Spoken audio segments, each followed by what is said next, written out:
She stood shivering on the sidewalk, her coat far too thin for the cold Toronto wind biting through the streets. Her hands were buried deep in her sleeves, her head lowered, trying to disappear. The cardboard sign next to her simply read, "I'm just trying to survive." People passed, some tossing glances, others pretending not to see.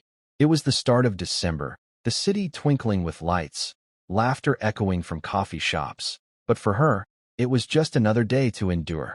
8-year-old Emma pressed her nose to the car window, watching the woman from the passenger seat as her father, Mark, stopped at the red light.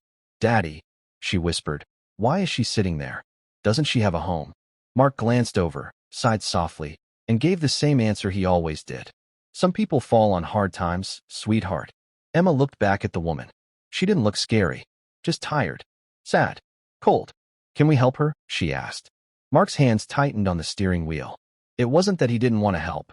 It was just complicated. He was a single father, working 2 jobs, barely keeping up with rent himself. Still, something in his daughter's voice clung to his heart. The light turned green. They drove on. But Emma didn't forget. That night, while Mark was washing the dinner dishes, she tugged on his sleeve. "Daddy, I've been thinking. It's really cold outside. Can she stay with us?" Mark dried his hands, crouched to her level, and met her eyes. "Baby, taking someone in, it's a big responsibility. We don't know her. It could be dangerous." Emma blinked, her voice small. "But it's Christmas soon. You always say it's about love and kindness. Isn't it?" He didn't have an answer. The next day, they passed the same corner. She was still there, her face pale, lips cracked, but eyes alert. Mark hesitated, then pulled over. Emma leapt out of the car before he could say anything. She ran to the woman, holding out the hot chocolate she'd insisted they buy. "Hi," she said. "I'm Emma. You look cold." The woman blinked, stunned. She slowly took the drink, hands trembling. "Thank you," she said softly, her voice barely above a whisper. "I'm Claire." Mark stepped out, cautious.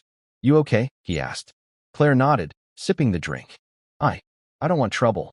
Just somewhere to sit where I don't get yelled at." Mark looked at her, really looked. She didn't seem high or drunk, just lost, and very much alone.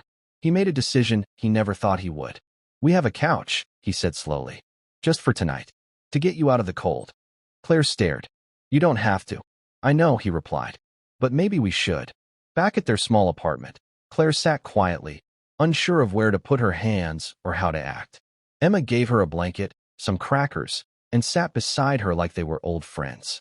That night, Mark barely slept. He listened to every creak, every sigh. What was he doing?